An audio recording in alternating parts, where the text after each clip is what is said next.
caution. You need good reflexes when you're driving, and that brings us to Dean Eades now.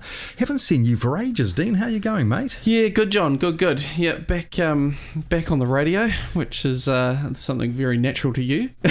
Well, it is to you too. You've been around Compass FM since I've been here, I think, and you are wearing a new hat these days. I didn't know this, but Dean Eades is now still with the Huranui District Council, but as the Road Safety Coordinator. That'll be an interesting role, Dean.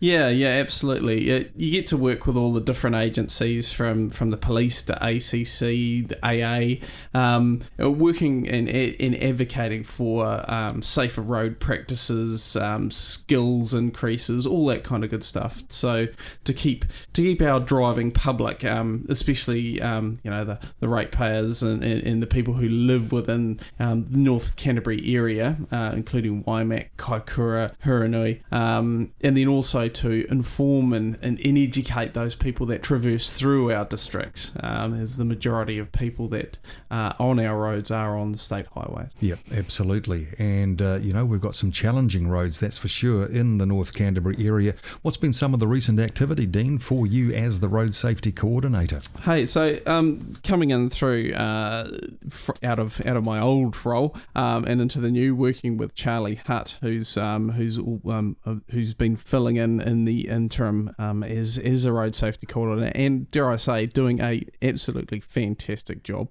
So we've been working the AMP shows, the one and only AMP show for this area, after all the others were unfortunately cancelled due to COVID. And also we've been delivering through Proactive Drive the defensive driving courses, and there are going to be more in the new year. So these are a 5-session course, 4 on theory and what have you, that are being held at the actual the council buildings in Amberley, and then 1 down here in Rangiora, just for the bare fact that you guys have lights and roundabouts. If we can manage it, the big smoke. Yeah, the big smoke of Rangiora.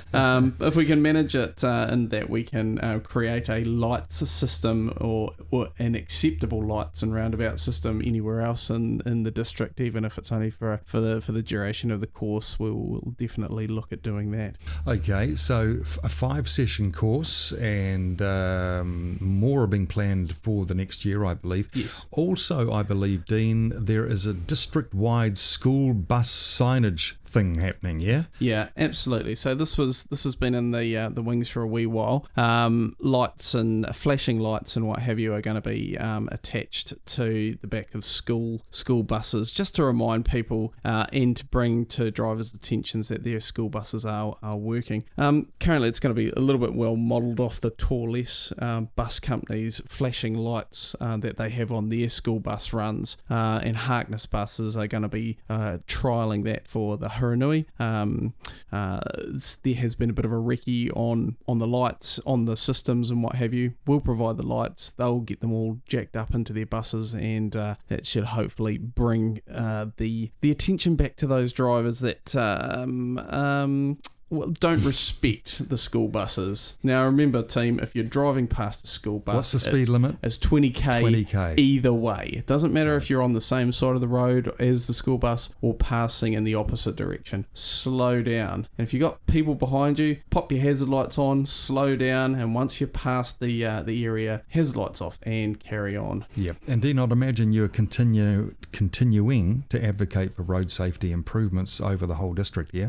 Yeah, absolutely. So the 1600k roading project has been ongoing since midway through last year, and that's speaking with the locals, talking about the types of roads that we have in the district, and finding out whether or not there are requirements for lowering speed restrictions or doing other road engineering types, so that to make our roads safe and sound for not just us but for all the other people that travel on those roads as well. Do you want feedback from the public on that?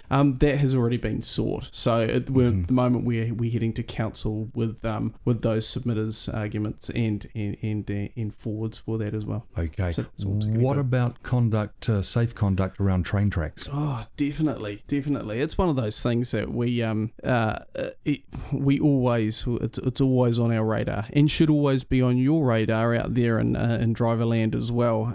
We do have a lot of level crossings. There has been a bit of a scheduling change from Kiwi Rail, and I'm in talks with them presently just to find out if this is going to be more permanent or it's just something for the season. But the train itself, one of the northbound cargo trains, does roll through Amberley at around 8:30, and then it puts itself in Waipara about 10 minutes after that.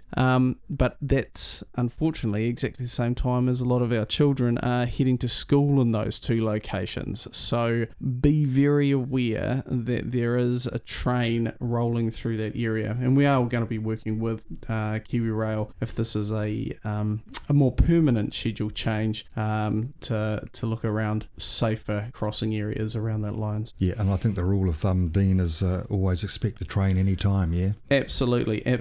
Treat them as live all the time, kind of like a live wire. Yep. I mean, we have so many rail crossing accidents and deaths in this country. It's unbelievable. Christmas season upon us. A little bit of patience required, Dean. Yeah, absolutely. Hey, we had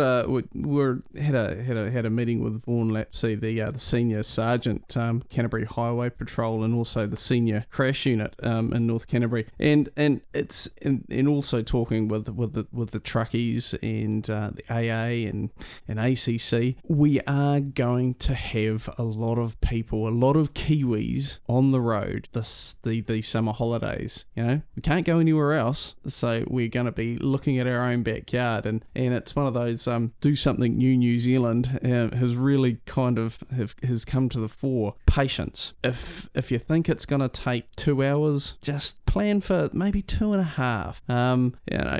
Get your Spotify Blooming News Mix, or make sure that you know which radio channels are and around the same place that you can switch from channel to channel. Hey, even get some audio books. The Huranui District Council Library has free audio books that you can download, BorrowBox and OneDrive, and that is an amazing way of passing the time travelling at the road speed, or indeed travelling in traffic, because we all know travelling up and down the number 1 state highway and on 7, there aren't a huge amount of passing lanes, so you're just going to have to get used to that slower travel speed, especially with the amounts of boats and camper vans and caravans, and including mixing with those heavy trucks as well. Absolutely. So patience, folks, patience on the roads. And, we see it all the time. You see that idiot who passes there, and he pass. You get to the next town, and he's only arrived there 3 minutes before you, and he's just biting into his first pie. Well, what was that all about? You know what I mean? Absolutely. I can eat a pie in way quicker than 3 minutes, so he hasn't actually made any time on me at all. Absolutely. But if you do get the opportunity, if you do look behind yourself, as you should well be when you're driving, looking in those rearview mirrors, and you see yourself attracting a bit of a tail, pull over. Yeah. Also, just because you can doesn't mean you have to. In the words of Dr. Zeus, you don't have to stay in the middle of the road. You can pull over and let people pass. That's actually really important. Dean, always good to see you. Dean is from the Huranui District Council, and he has a new job, actually. Well, I didn't know that till today. Road Safety Coordinator, Compass FM.